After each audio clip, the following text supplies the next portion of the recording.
வணக்கம். சைக்காலஜினா மத்தவங்க மனசுல என்ன இருக்குன்னு கண்டுபிடிக்கிறதுன்னு நினைக்கிறீங்களா? இல்ல அது ஒரு மாதிரி மைண்ட் கண்ட்ரோல் பண்ற டெக்னிக்னு யோசிக்கிறீங்களா?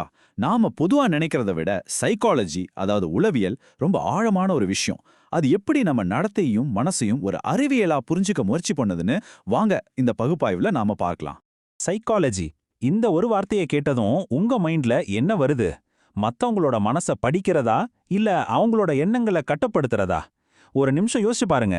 ஏன்னா நாம இப்ப பார்க்க போற உண்மையான விளக்கம் நீங்க நினைக்கிறத விட ரொம்பவே இன்ட்ரெஸ்டிங்கா இருக்க போகுது. சரி, வாங்க முதல்ல இந்த விஷயத்தோட ஆணிவேருக்கு போலாம். இந்த சைக்காலஜி இல்லனா உளவியல் அப்படிங்கிற வார்த்தை முதல்ல எங்கிருந்து வந்துச்சுன்னு பார்ப்போம். அப்பதான் அதோட முழு அர்த்தமும் நமக்கு கச்சிதமா புரியும்.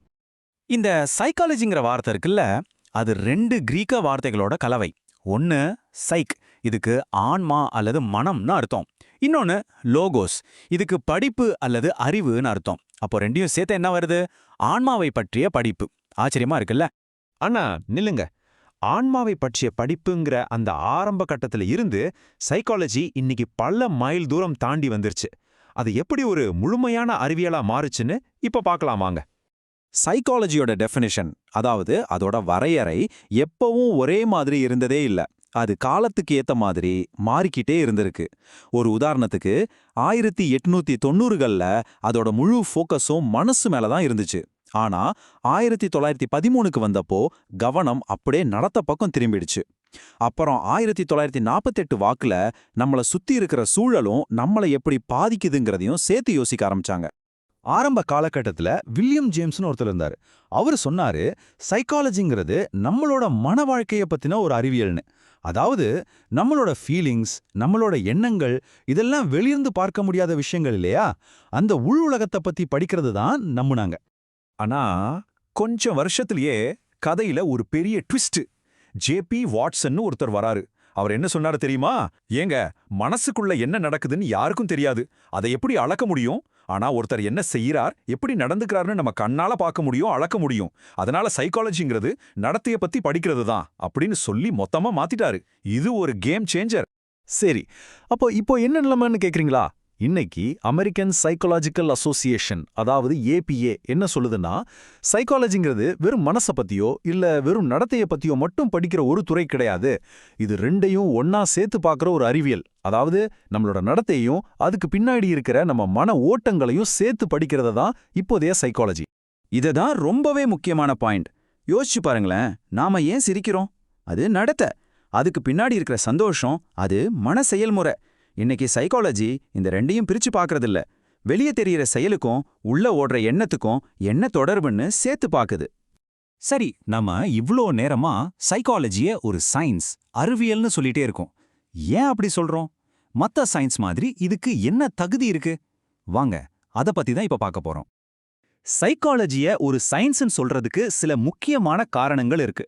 ஒன்னு, இது வெறும் கருத்துக்களை மட்டும் சொல்றதில்ல, முறையா உற்றுநோக்கி சோதனைகள் செஞ்சு ஆதாரத்தோட பேசுது. 2, இது ஒரு தனி மனுஷனை மட்டும் படிக்காம ஒரு குழுவா மக்கள் எப்படி நடந்துக்கிறாங்கன்னு ஆய்வு செய்யுது. 3, இது எப்பவும் ஒரே மாதிரி இருக்காது. புதுசா ஆராய்ச்சிகள் வர வர இதுவும் வளர்ந்துட்டே இருக்கும். கடைசியா இது பயாலஜி, சோஷியாலஜி மாதிரி மத்த பல துறைகளோட கைகோர்த்து வேலை செய்யுது.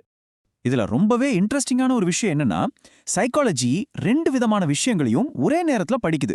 ஒன்னு ஆப்ஜெக்டிவ், அதாவது வெளியிருந்து நம்மால பார்க்கக்கூடிய, அளக்கக்கூடிய விஷயங்கள். உதாரணத்துக்கு ஒருத்தர் எவ்வளோ வேகமா நடக்கிறாருன்னு வச்சுக்கோங்க. இன்னொன்னு சப்ஜெக்டிவ், அதாவது அவங்களுக்குள்ள அவங்க மட்டும் உணர்ற விஷயங்கள். உதாரணத்துக்கு அவங்க மனசுக்குள்ள எவ்வளோ பயமா இருக்குன்னு வச்சுக்கோங்க. இது 2யும் சேர்த்து படிக்கிறது தான் சைக்காலஜியோட பெரிய சேலஞ்சே. ஓகே, இதுவரைக்கும் சைக்காலஜினா என்ன, அது ஏன் ஒரு சயின்ஸ்னு பார்த்தோம். இப்போ அதோட கோல்ஸ் என்ன, அது என்னதான் செய்ய முயற்சி பண்ணது, வாங்க பார்க்கலாம். ஒரு நடத்தைய முழுசா புரிஞ்சுக்க சைக்காலஜி ஒரு 4 ஸ்டெப் ப்ராசஸை ஃபாலோ பண்ணுது. ரொம்ப சிம்பிள் தான். ஸ்டெப் 1, என்ன நடக்குதுன்னு விவரிக்கிறது. ஸ்டெப் 2, ஏன் எப்படி நடக்குதுன்னு விளக்குறது. ஸ்டெப் 3, இதுக்கப்புறம் என்ன நடக்கலான்னு கணிக்கிறது. அண்ட் ஃபைனல் ஸ்டெப், தேவைப்பட்டா அந்த நடத்தையை எப்படி மாத்துறதுன்னு பார்க்கறது. சரி, முதல் கோல் என்ன? விவரித்தல். அதாவது என்ன நடக்குதுங்கிற கேள்விக்கு பதில் சொல்றது. ஒரு உதாரணம் எடுத்துக்கலாம். மன அழுத்தத்தால பாதிக்கப்பட்ட ஒருத்தர் இருக்கார்னா அவர் எப்படி நடந்துக்கிறார்? அவருக்கு சரியா தூக்கம் வரலையா, இல்ல தனியா இருக்க ஆசைப்படுறாரா? இப்படி நடக்கிற விஷயத்த அப்படியே நோட் பண்றது தான் முதல் படி. அடுத்தது 2வது கோல், விளக்குதல். இப்போ நாம என்னங்கிற கேள்வியிலிருந்து ஏங்கிற கேள்விக்கு நகர்றோம். ஒருத்தருக்கு ரொம்ப பதட்டமா இருக்குன்னா ஏன் அப்படி இருக்கு? வேலை டென்ஷனா, குடும்பத்துல பிரச்சனையா, இல்ல அவங்க மூளைக்குள்ள நடக்கிற கெமிக்கல் சேஞ்சஸா? இந்த மாதிரி காரணத்தை தேடுறது தான் இந்த ஸ்டேஜ். ஒரு விஷயம் ஏன் நடக்குதுன்னு நமக்கு தெரிஞ்சிருச்சுன்னா அடுத்து என்ன நடக்கும்னு நம்மால கணிக்க முடியும் இல்லையா? அதுதான் 3வது கோல், கணித்தல். ரொம்ப சிம்பிளான உதாரணம்.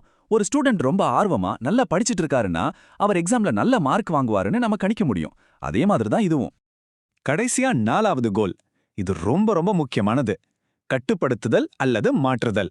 அதாவது ஒரு நெகட்டிவான நடத்தையை எப்படி பாசிட்டிவா மாத்துறதுன்னு பாக்குறது. இப்போ ஒருத்தருக்கு சிலந்தி அப்படின்னாலே பயம், அதாவது ஃபோபியா இருக்குன்னு வச்சுப்போம். அவருக்கு பிஹேவியர் தெரப்பி மூலமா அந்த பயத்தை கொஞ்சம் கொஞ்சமா குறைச்சு அவரை இயல்பு வாழ்க்கைக்கு கொண்டு வர்றது தான் சைக்காலஜியோட அல்டிமேட் கோல். சும்மா புரிஞ்சுக்கிட்டா மட்டும் பத்தாது, ஒரு நல்ல மாற்றத்தையும் உருவாக்கணும். சரி, இந்த பகுப்பாய்வோட முடிவுக்கு வர்றோம். இப்போ உங்களுக்கு ஒரு சின்ன கேள்வி. சைக்காலஜியோட ஒரு முக்கிய நோக்கமே நம்ம நடத்தையை மாத்தி அமைக்கிறதான்னு பார்த்தோமா? அப்படி இருக்கும்போது நீங்க எடுக்கிற ஒவ்வொரு முடிவையும், உங்க தேர்வுகளையும் நீங்க எப்படி பார்க்கறீங்க? அது நிஜமாவே நீங்க சுதந்திரமா எடுக்கிற முடிவா, இல்ல உங்களை அறியாமலேயே உங்களை சுத்தி இருக்கிற விஷயங்கள் உங்களை அப்படி முடிவு எடுக்க வைக்குதா? இத பத்தி கொஞ்சம் யோசிச்சு பாருங்க.